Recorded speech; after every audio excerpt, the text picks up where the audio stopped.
Rise and shine, it's a brand new day. Can take the stage, ready to play. Weekdays at 10, the cars on the scene. Coffee in hand, they're living the dream. Question in the voice, got the whole town awake. Bringing fire to the mic, make no mistake. Shows in the corner, spitting out facts. Dropping truth bombs, ain't holding back. Can in the morning, feel the heat. From 10 a.m. CST, can take a seat. We live that loud, that break in the mud.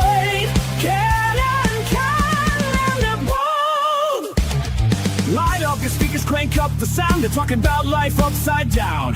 Opinions exploded like a sonic blast. In the studio, they're built to last. With passion and grit, they engage and ignite. Every single week, their foes can't fight. From sports to politics, This is a Huddle Sports Network broadcast. You can find us on Roku TV, Amazon Fire TV, Facebook, and of course YouTube. Get all your NFL news here first.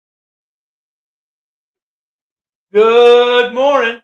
Welcome to our edition of Ken and Ken in the Morning. We're minus the Ken, but we've got a Joe. And of course, we've got Fred, who'd rather be fishing, but he's here in the morning. Good morning, guys. I think we'd all rather be fishing. Yeah. Yeah. I miss fishing.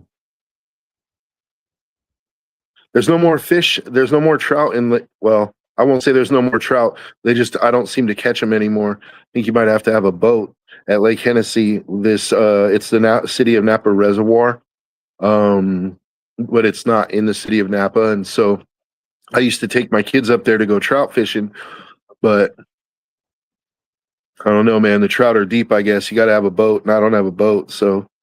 Oh, Haas, I need to get you the link. I don't think Haas has the new link.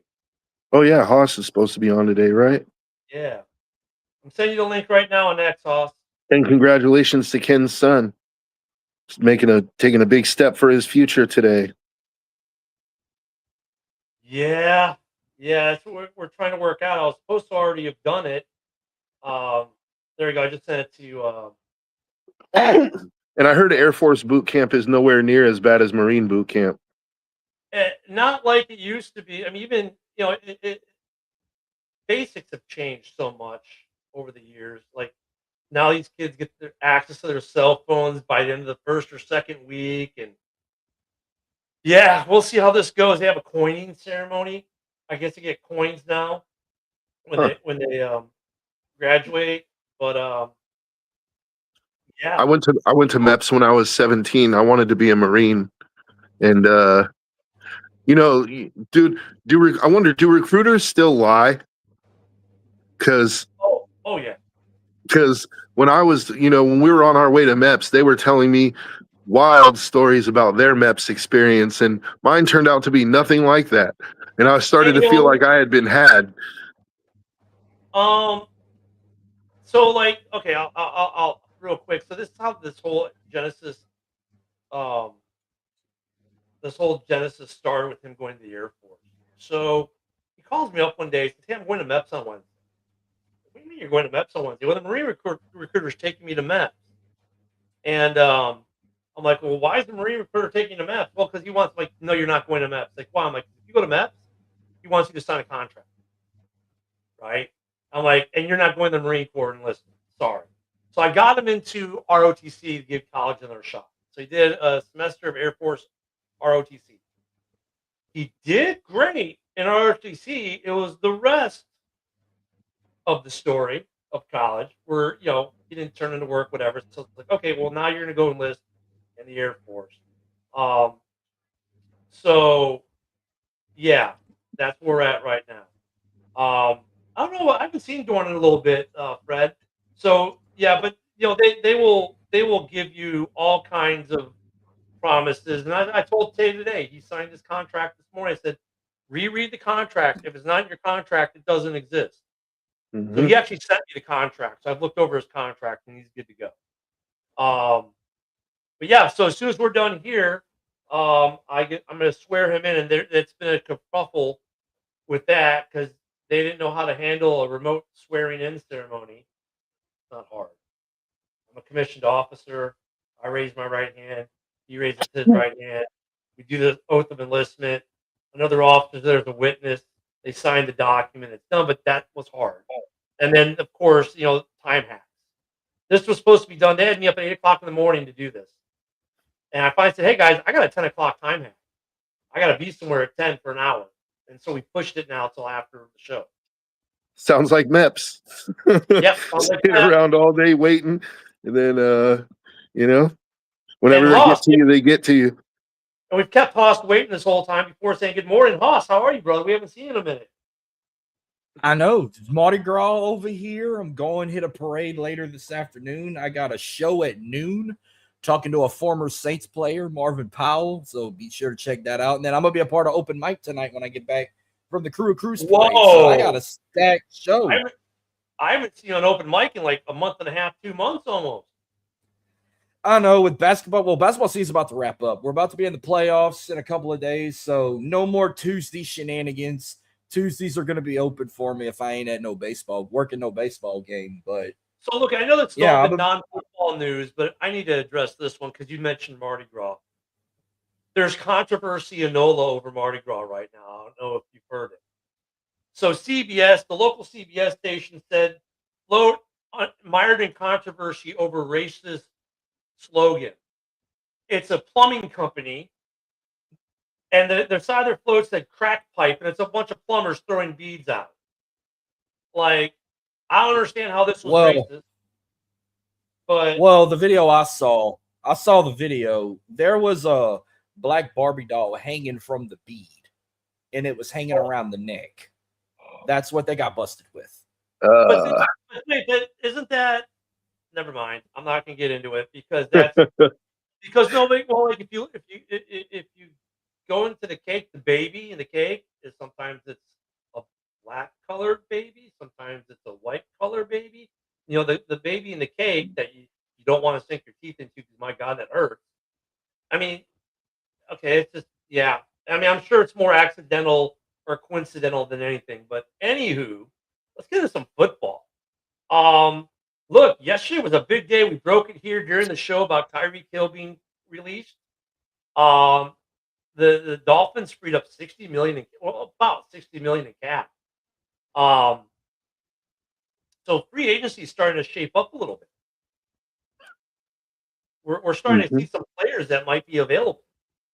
What do you guys think of Tyreek Hill? Where do you think he ends up? We talked about it briefly yesterday, but Austin, I know you weren't here with us. Where do you guys think Tyreek Hill ends up? Hold on. I think there's several teams. I think there's several teams that are going to be interested. I think New England makes a whole lot of sense. New England, Buffalo. Buffalo makes a whole lot of sense. Going back to Kansas City makes sense. I think Houston makes a lot of sense. They need some help at receiver, although they need offensive line help as well. Houston, I mean, can you imagine pairing him with CJ Stroud, dude? Like, what about NOLA? I was going to say that, but I don't know if they could make the cap work. Well, Haas would be the guy to talk to about that. Haas, I know you guys don't have. Oh. As soon as I mentioned New Orleans cap, he was out. I'm just kidding. I know, I'm just kidding. I mean, I know they got cap issues in NOLA, but look at Tyreek. Hold on. You don't have to. You can sign him for the league minimum. He's still going to get paid for Miami too.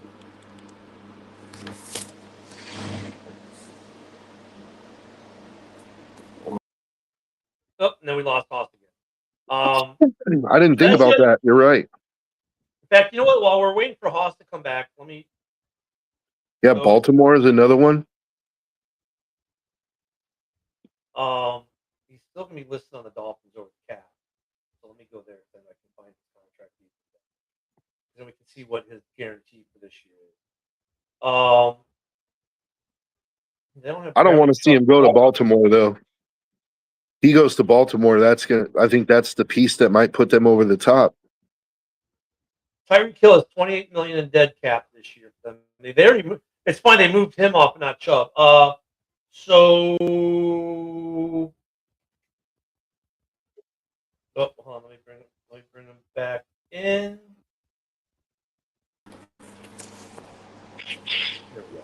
Philly, they dumped Brown and grabbed Hill. Interesting. Tyreek should have guaranteed money this year, shouldn't he? For Miami. I had to reset my computer real quick, so I'm on my phone for a sec because something happened with the air last night. Like it finally started working this morning, but I didn't reboot my shit. So when you were asking about the NFL stuff, you were like cutting out. Ah, okay. Like I got your answer about the whole issue on the float with that crew that got banned Yeah, yeah. for the racial thing, which I saw it on TikTok. It was kind of graphic, but I don't know what you saw, but that's the video I saw. And then Yeah, I only saw a still picture with the, so maybe it doesn't. I don't know. It'll be interesting to see how that plays out. It's just like weird. We can't have even Mardi Gras without some kind of weird controversy. Tyreek Hill, I'm not seeing where his contract for 26. It's showing his 25, but I thought he had guaranteed money this year. Because if he has guaranteed money, that makes a contract so much easier for him. Let me go to Spotrac. Yeah, maybe he's out of guaranteed money, and that's why they felt comfortable moving on. Well, no, but they're still taking dead cap on him. Yeah, but if he had guaranteed money, then they would be taking more dead cap, right? No, that'd be part of the dead cap. That's why I'm thinking. No, okay. So 2022 to 2026 was the extension. I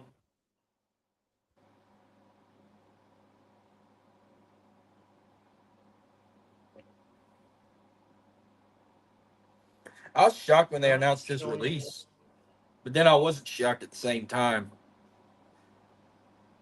I think he's got guaranteed money this year. It looks like Miami is signaling rebuild. Like, I wouldn't be surprised if they try to dump Tua next. Like, they won't cut him, but I wouldn't be surprised if they try to ship him off for a ham sandwich somewhere just to get that money off their books. I'm having a hard time finding whether or not he's got guaranteed money right now. He did a 4-year extension in 22, and then in 24 he did another extension that carries him through 26 as a 3-year extension. Then we had $59 million in guaranteed on a $90 million deal. So, but that was a $30 million a year. So I don't know if they broke it up like 20, 20, and 20 for guaranteed, but I'm thinking he's got some guaranteed money still. So he might be cheaper. You might have to pay him his value for this year. Mm-hmm. Someone said Maria. But what would you think about Tyreek and Nola? I don't want him. I want Jeremiah Love. But why do I feel Miami's going to now get him now that they got rid of Tyreek? I don't even know where Miami's pick number is. I know it's lower than ours, but why do I feel like they're going to go after Jeremiah Love now if they got rid of Tyreek? Well, they got Waddle still, but let me see where they're drafting. Someone said Marie Laveau was messing with me. Yeah, she probably is.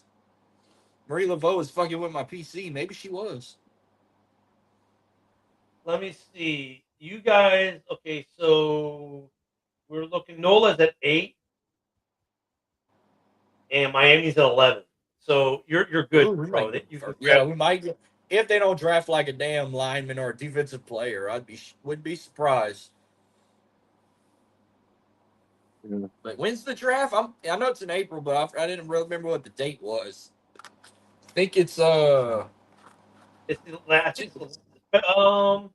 is it the April 30th? 23rd to 25th. Okay, so it's the week. Okay, yeah, we got a month. We got time. A lot of time. It's in Pitt. It's in Pitt. Yeah. Pittsburgh hosting it? It's in Pittsburgh. Oh, I don't know if I've commented it on your show before one time watching, or I did on open mic, but I'm going to Canton, Ohio. I'm planning a trip there in 6 months to go see Drew Brees get enshrined. I'm bringing family down from Tennessee and Southern Ohio, and I think Rich and Adam were talking about coming meet me up there. So I'm looking forward to being there in 6 months.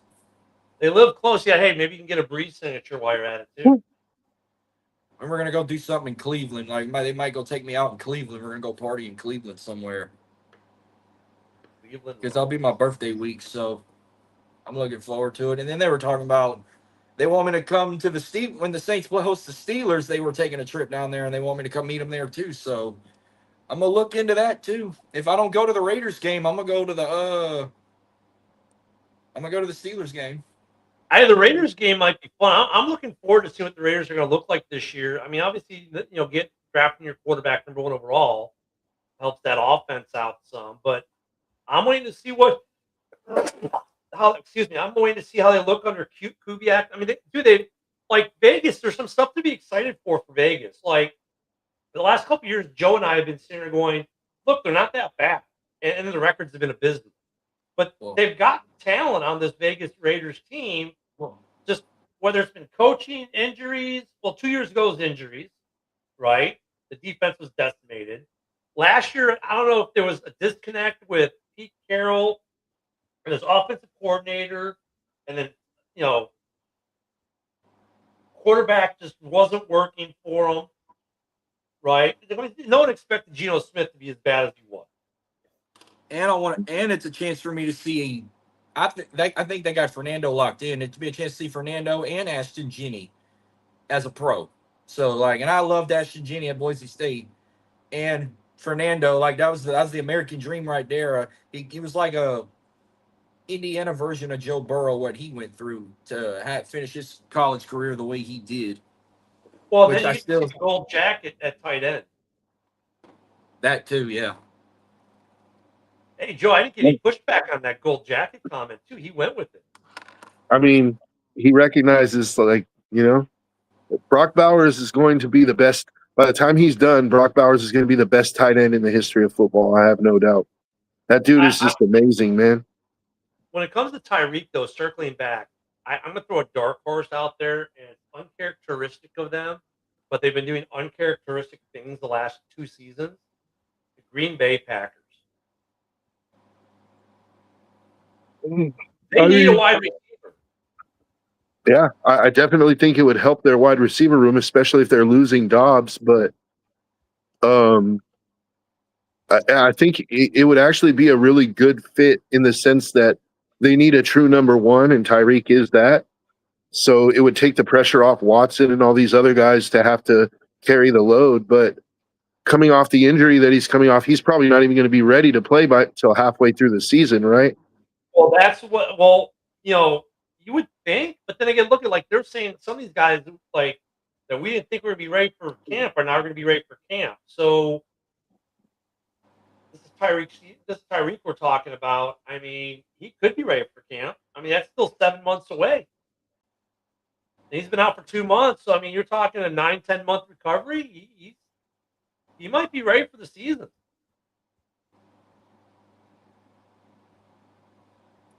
So I wouldn't call Tyreek Hill out. Now look they made another move there and they let Bradley Chubb go. I wonder how that's going to work too. I mean, they're in a full rebuild. I mean, so Tua's next. So now it's going to be: are they going to trade Tua or are they just going to cut Tua? I think you have to trade him. Let me look at their dead cap on Tua.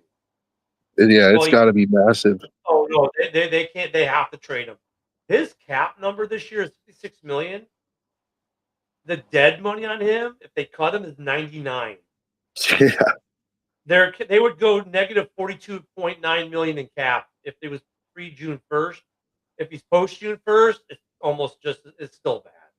So their only way to get rid of him is to trade him. How much dead cap would they take with a trade? Let me look at it. Now, I'm going to give you a number, but I don't trust it. You know what I mean? I'll tell you why in a minute. If he's traded pre-June, let me do post-June, see if it changes. If it's post-June 1st, they save $42 million. They take 13.4 in dead. So if it's before the draft, they take 45 in dead and 11 in savings. See, but I don't know. I don't like that number. I don't like, over the cap, that's those numbers they give me. I don't know how much faith I put in because, when they do the trade, how does over the cap know how much money Miami's eating of that contract? You know what I mean?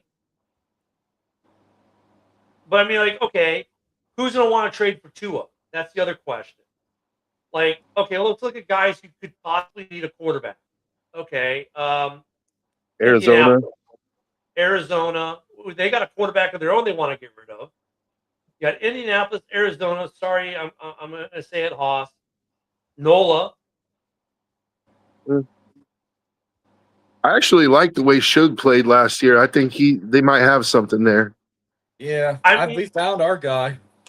I think you might be right, but still, their names that get thrown out there because, yeah, he played a couple good games, but is he as good as what Tua has shown he can be? Here's my thing. If he would have played the whole season, you think he'd have got Rookie of the Year for the league?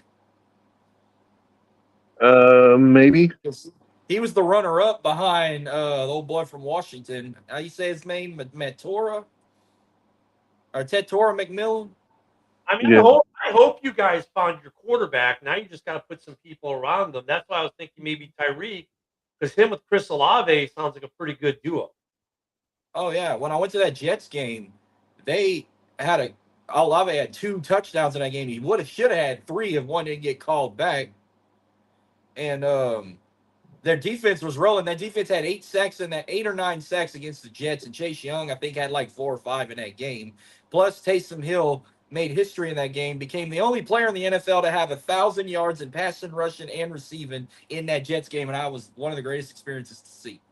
Actually, Hoss, I wanted to ask you about Taysom Hill. What are you hearing about Taysom Hill?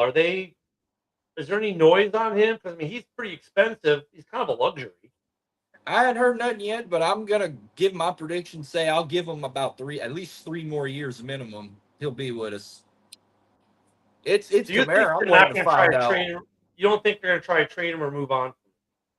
No, he loves it down there. They're gonna find a way to work with him. If they get rid of anybody, I feel like they might get rid of Kamara before they get rid of Taysom Hill. I mean, Hill, they can't cut him. Well, they cut him. They gain nothing. They take 13.7 and dead. Actually, this is a void year for him. Plus, if they get rid of him, then they'll really have to find a third quarterback because they have him listed as like a third quarterback. Yeah, he's listed officially now. He's officially listed as a tight end. If they cut him post June 1st, they say 5.9 mil and take 7.7 and dead. But like I said, this is a weird thing. It's a void year for him. So it's weird. So he's a free agent, but he's not, right? It's kind of weird how that works. Yeah, so this year, next year are void years, but this year's got money attached, but he has no base salary. So really, he's a free agent right now. Yeah, but I'm pretty sure they're going to negotiate. Right? Do I read that correct? They go probably by the draft. They're going to negotiate some, or at least by preseason, they're going to negotiate something to keep him around. Like losing him would be like a big loss. Be a big loss if we got rid of him. I did not realize he's 36 years old. Yeah, he's my age. Wow. Yeah, he's old. You know, I was just he can do it all. I was just thinking about another team that might be willing to trade for Tua. What about Cleveland? Like, are they sold on Shador even though he made the Pro Bowl? Like, Dude, why do you want to put Cleveland through another quarterback mess? I mean, didn't they learn enough with Deshaun Watson? Now, I mean, because look, Kyler Murray's being shopped too. You got Kyler Murray's being shopped. Now Tua's going to be shopped. Poor Cleveland, man. At this point, for the sake of Cleveland Browns fans, I would say run with Shador this year. If you suck, you suck, and then you go get, Manning next year or something. But I mean, God, haven't they wasted enough money on the quarterback position in Cleveland? I mean, I don't know. If you think that Tua can make you a better team than Shador can, like, why not? I bet I'm just thinking of all the jokes that are going to happen if they have Tua and Shador. What about speaking though of Cleveland? What about him for Tyreek Hill? Yeah, I think Tyreek Hill's got a lot of land spots. I'm just wondering how much actual money he's going to generate in terms of offers. Mm-hmm. Only team that's awaiting Tua is the community. Yeah. That's just wrong, Fred, but we love you. Yeah, I mean, it's Miami's obviously a rebuild. I don't know if they can get rid of Tua. Kyler Murray, the word on the street is that Arizona wants to shop him. So you Mhm. got two quarterbacks with big contracts being shopped. The Jets. The Jets is another potential landing spot for either Tua, Kyler Murray. You know, I mean, even Tyreek Hill. I don't know if he'd want to go to the Jets, especially now being a free agent. If he has his choice, I'm sure Yeah, he'd I rather don't not know. go to the Jets. But I don't know what's up with Justin Fields there. If AG doesn't want, or if that was an ownership thing, or what the hell it was with Justin. But they still got Fields on the roster. Is he going to be on the roster? Is he going to be cut? Man, we're going to get some good quarterback movement. keep him as a backup, I would say, and then just I mean, if you have a chance, Kyler Murray is better. He may not be a world beater, but he's better than what you have on the roster right now. Yeah, it's interesting. Hoss, are you hearing anything out of NOLA? Any interest in any of the free agents or the quarterbacks we're talking about? Or Give me a few names. I could probably take a wild guess. well, no, I mean, are you hearing anything down there? Like, what's the buzz in NOLA land? I'm not hearing anything over here in Pensacola. The only thing I've been hearing buzzing is a running back or maybe another wide receiver. It's been kind of a slow offseason to start this year. But why do I feel like when the first round comes, Fernando be number one overall, but I feel like we might see more linemen get drafted in the first round this year than skilled players. Like maybe at least I'll see maybe 2 or 3 quarterbacks besides Fernando, maybe like Carson Beck and maybe like Drew Allar for Penn State going in the first round. But like running back wise, probably the only one I'll see for sure going is Jeremiah Love on the wide receiver end. That boy from Carnell Ohio Tate. State. All them like Carnell Tate. Well, I mean, look at might be more linemen going in the first round this year. Well, actually, Like, there's a few receivers. There's Jordan Tyson. There's Carnell Tate, and there's at least one more. Oh gosh, what is this? There's at least 3 receivers that could potentially go in the first round. I mean, look at there's something else to consider too. Is like linemen. I agree with Hoss on this lineman thing because. All right, let's start looking at some teams. The Bengals, they need offensive and defensive line. Detroit needs some linemen. The Packers, well, they don't have a first-round pick, but they need offensive line. Minnesota needs offensive line help. New Orleans needs offensive line help. Or Baker Mayfield needs some offensive line help in Tampa. Atlanta's probably decent, but they could stand for alignment. I mean, we've just named a couple teams just going through just two divisions in one conference, and there's a lot of linemen need. I mean, the last couple of years, offensive linemen's gotten really thin in the NFL. Really thin. Vikings going to draft a quarterback from a community college in the first round. I mean, and you can't. Not everyone can do what the Bears did last year and just rebuild an offensive line in one year.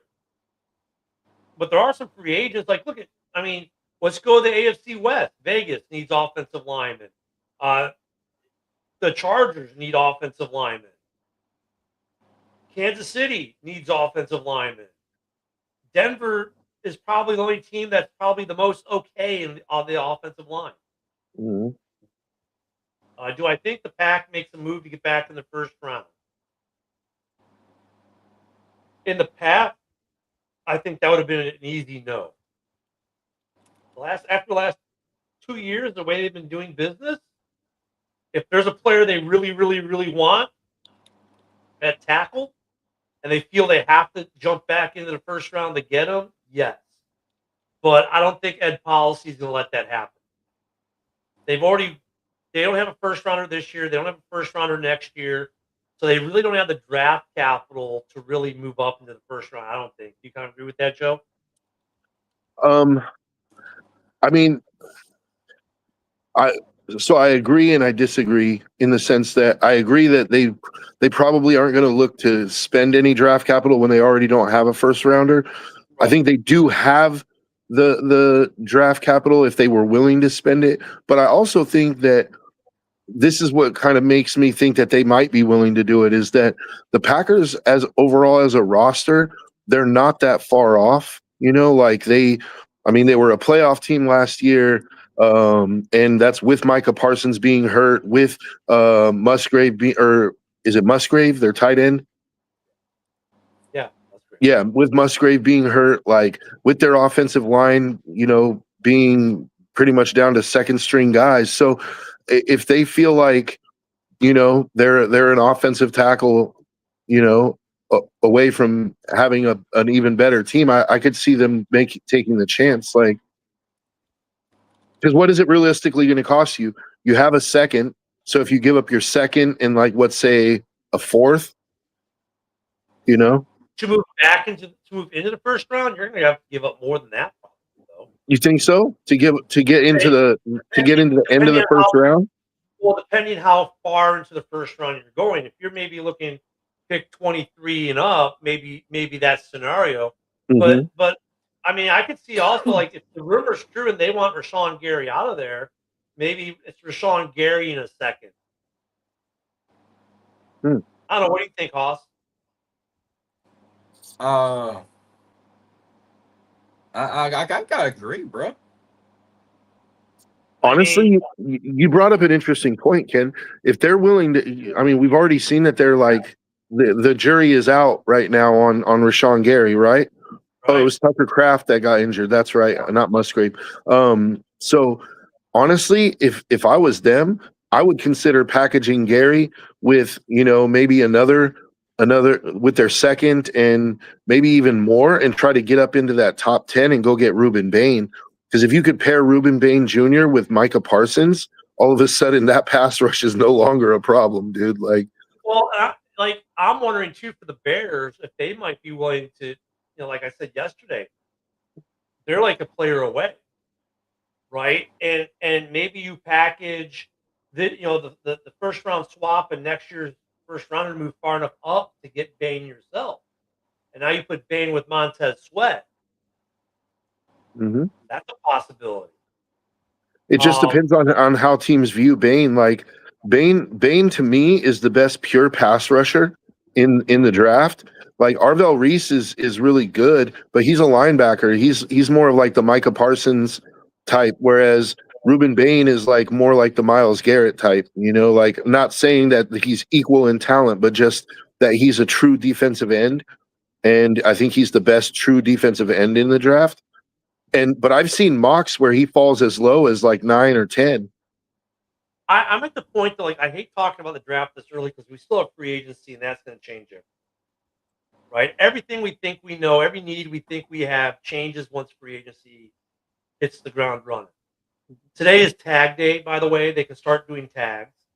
They got until the 27th, I think, to put them on. And then with like the 28th or 29th, we get free agency. So this is where it gets interesting because, like, you look at the Bears. I think we want a linebacker and an edge. If we get them in free agency, I have no clue what we'll draft. None. You look at the Saints. I mean, they probably are looking offensive line, receiver, or an edge.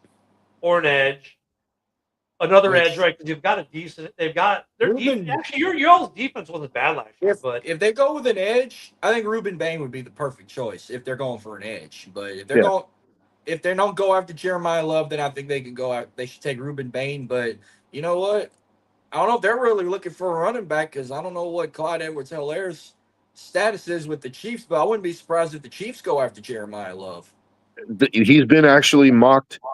Jeremiah Love has been mocked to the Chiefs in a lot of the mock drafts that I'm seeing, but so you probably would have to pick him before they do.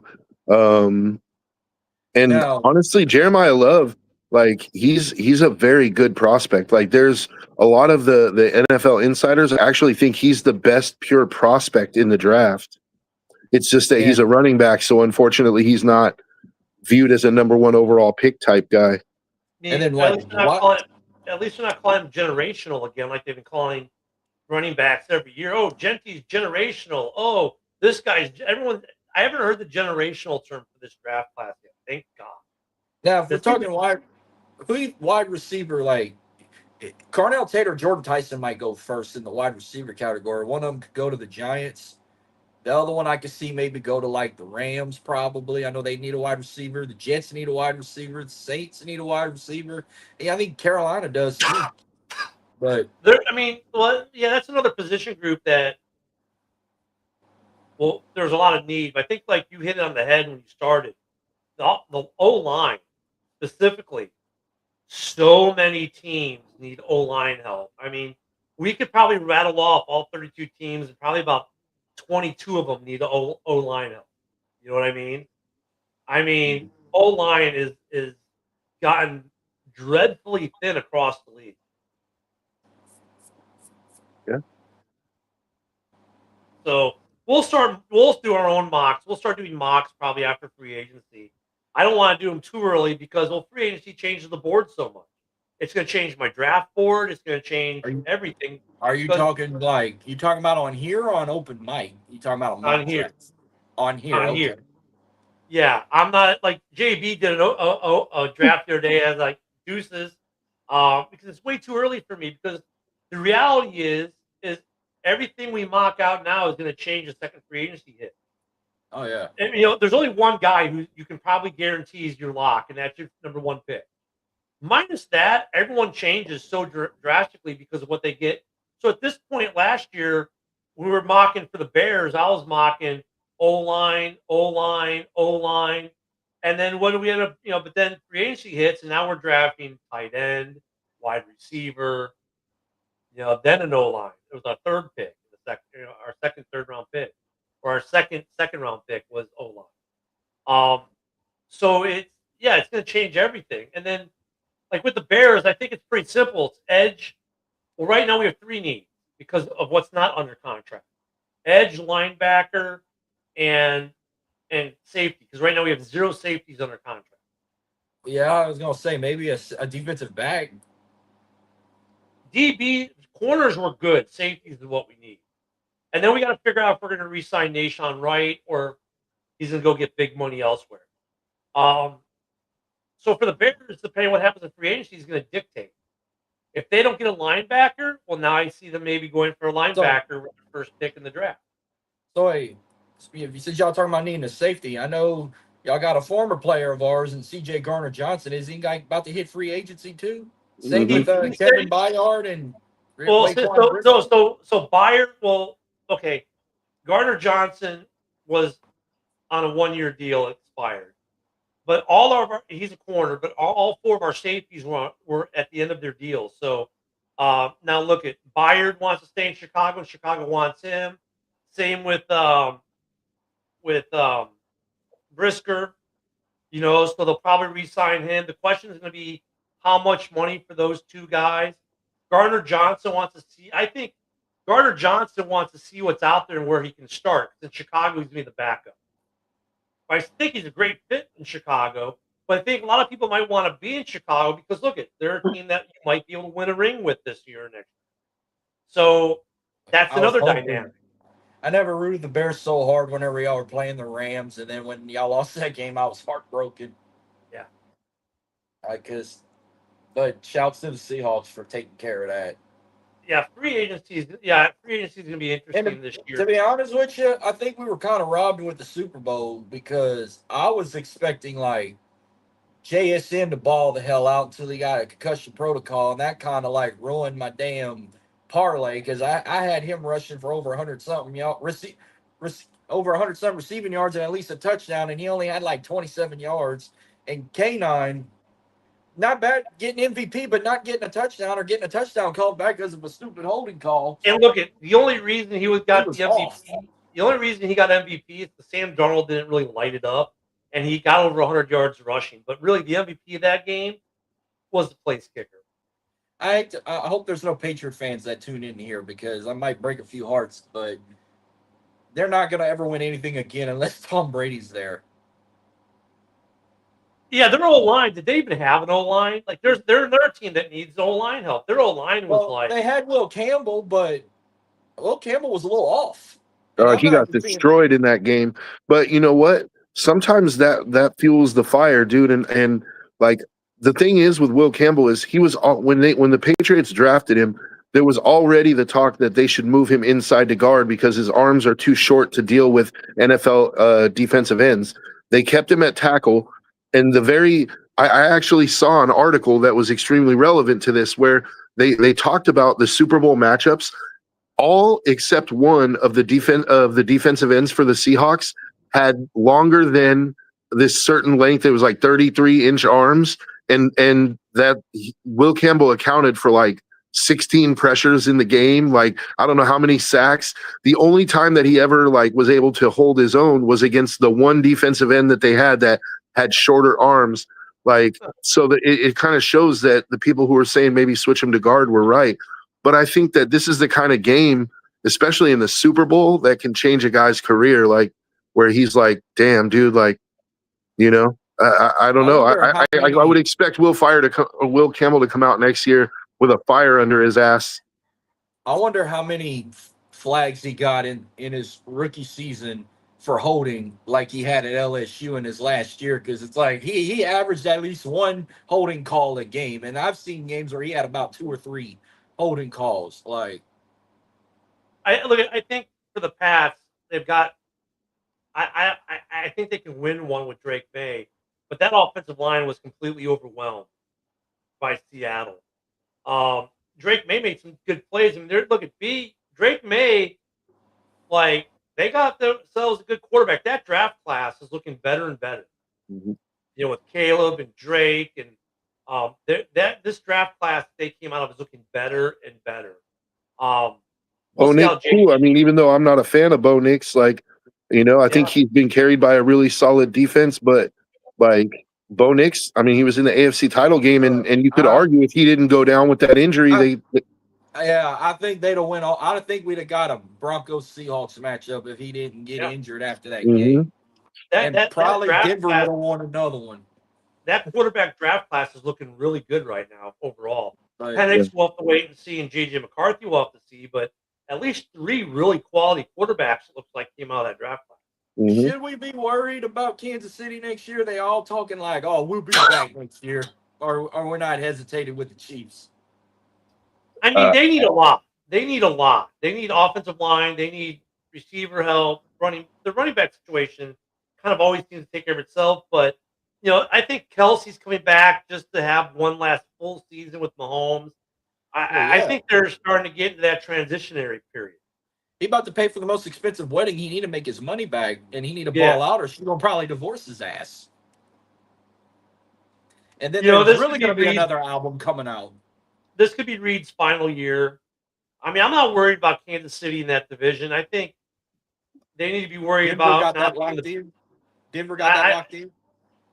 What now? You think Denver got that locked in again? No. Or the Chargers? No, I think you got to be. I think you have to worry about the Chargers if you're Denver. You got to worry about Harbaugh and Herbert. Yeah. Yeah, because if Joe Alt and Rashawn Slater don't go down, like we're looking at a totally different team. We're looking at the team that we saw in the beginning of the season where they were like 5-1 or something like that. Like then all of a sudden they lose both their starting offensive tackles and it kind of came back down to earth a little bit. And they got Hampton at running back as well. I mean, they've got some talent on that team. It was injuries is what hurt them. They just got to get more depth. They got to get better depth in the draft, and I have a feeling that they'll do that. Mm-hmm. But I mean, look, I might have to change the subject on here, but I know we've been shit talking how the Pro Bowl changed, where it's just a damn circus these days. They play a flag football instead of what they used to play in Hawaii.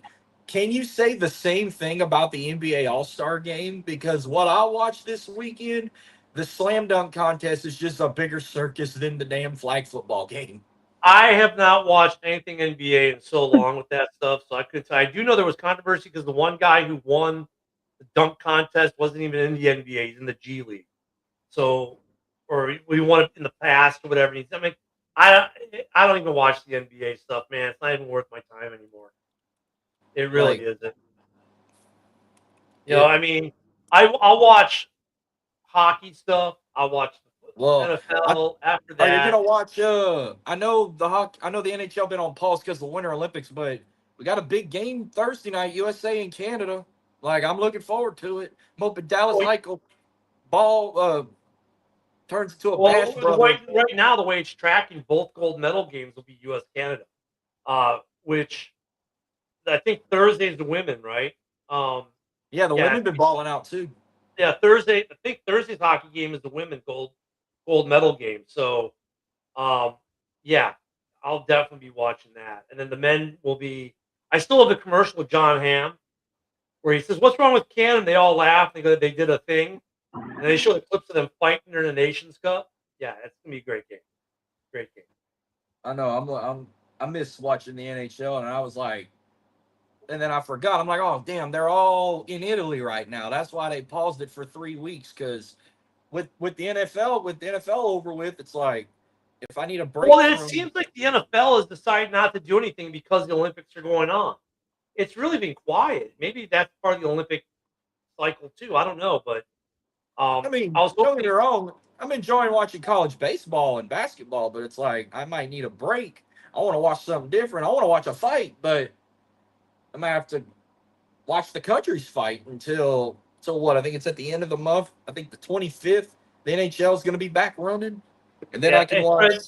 Fred, the interesting thing about that, which was also a hold on,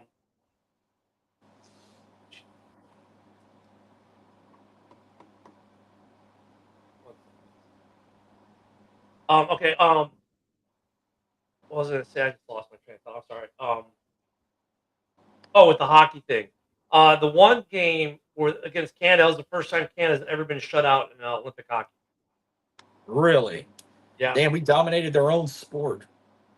And I love So when they cry when they can't win a Stanley Cup because they ain't won one like since like 90. It was like 93 or something, and they had two chances with the Oilers the last 2 years, and Florida objected to that. Good stats man, there.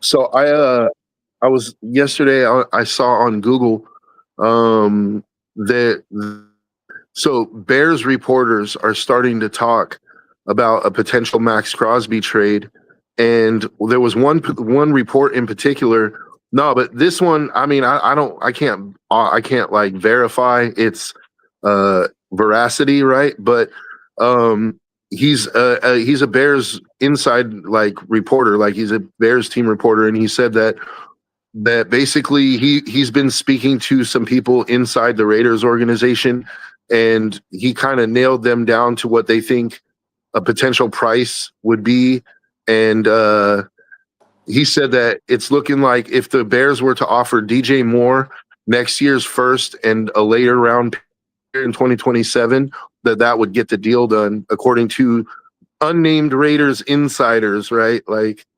but he makes the argument that if the Bears, that they should seriously consider it, and that if they make that offer, that the Raiders would seriously consider it as well.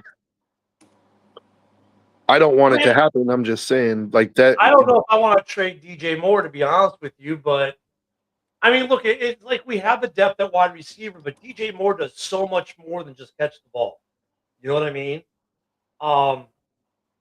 And by having DJ on the field with Luther and Rome, it creates a lot of mismatches. Yeah. So that's one of those I'm hesitant. I mean, Yeah, I'm hesitant amazing. too. I mean, defensively, it'd be amazing. So you are gaining. Yes, you're losing a little on offense, but you're also gaining on defense. So you kind of, I wouldn't be completely against it.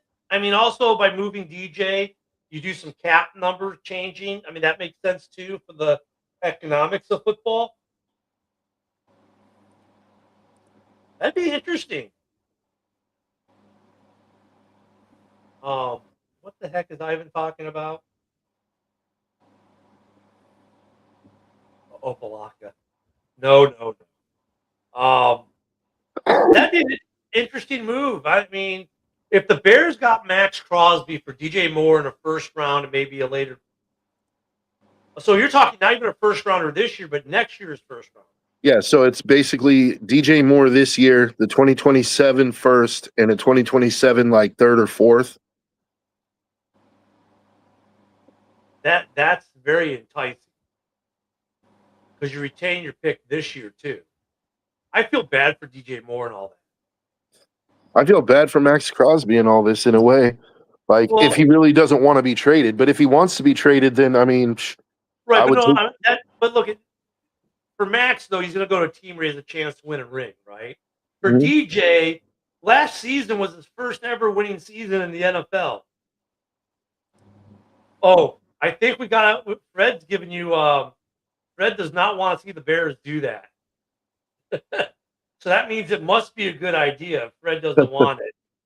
Well, hey, just to be fair, Fred, I'm not the one proposing the trade. This was a Bears insider scoop writer that allegedly has been talking to people inside the Raiders organization, but he did not name those people, obviously. So take it with a grain of salt. But I'm just saying, like, you know, we put the news out there. That's something that's in the news right now. Ivan does not like this at all either. But he thinks he's just another Montez Sweat, who, by the way, did not have a bad year, that bad of a year last year. I think he had 7.5, 8.5 sacks. Yeah. Too much to get out for a tight window for a slightly above average team are the Bears. And the math don't math, says Ivan. I don't agree that he's just a Montez Sweat. Crosby is top 5 at his position in the league. Like, I think that's a consensus because Crosby doesn't just get you sacks. Crosby also always leads the league in tackles for loss. He leads the league in pressures. He does more than just sack people. So, I mean, and look at like that trade is just, I mean, it makes some sense because you hit. Yeah, you take away from your offense, but you give your defense. Economically, it makes some sense. You're not giving up multiple first-round picks. You're giving up a first-rounder and a later-round pick.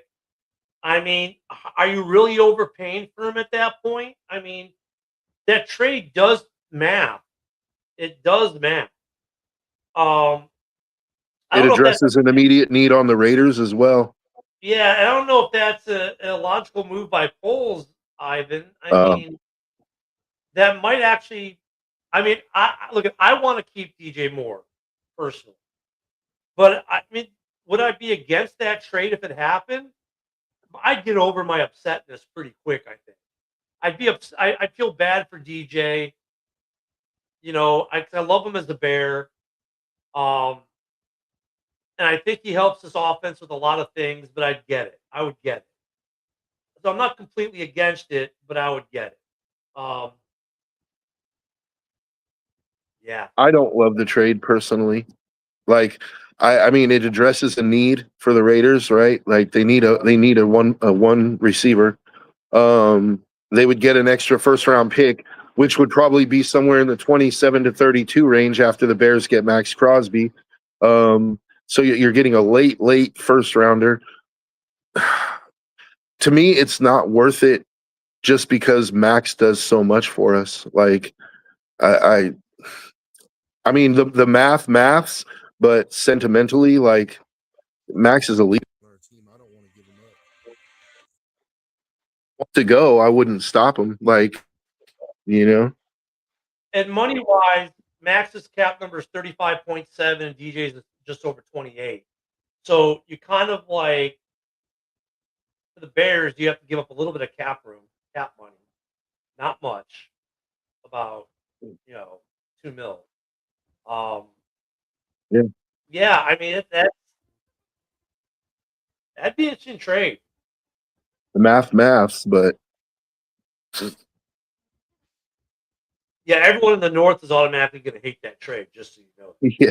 And a lot of Bears fans would too, because I mean, there are a lot of I'll say this: there are some Bear fans like me who like to see DJ stay, but after the way the season ended, I think there might be a lot of Bear fans who would be happy to see DJ Moore traded away. To be honest, Sorry, my phone rang. No problem.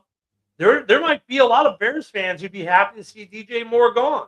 Yeah. So I might be in the minority of people who don't want to see DJ Moore gone because of some of the things that some of these Bears fans are complaining about. And if the organization is agreeing with some of these fans who want him traded, I think that would be a good trade to make. I feel sorry for DJ Moore, though, man. He finally gets a winning season, and all right, you're out of here. But for the Raiders, I mean, and I like that because we're not giving up this year's first round pick. We're giving up next year's first round pick. I mean, yeah. I can roll with that.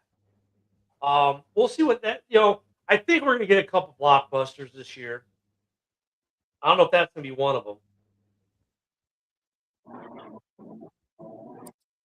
So, yeah, you have to you have to tell us what the subreddit says, Joe.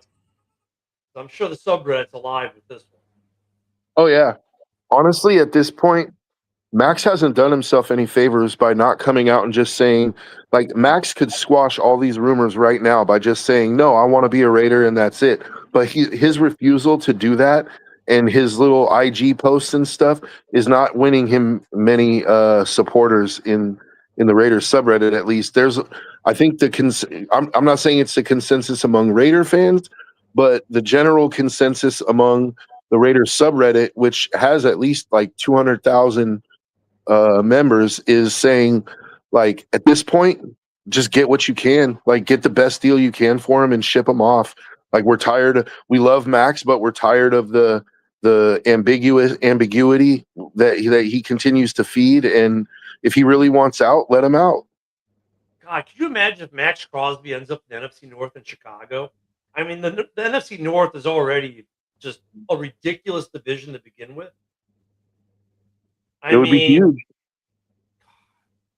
I know Haas won't like that when Nola has to come up to Chicago this year.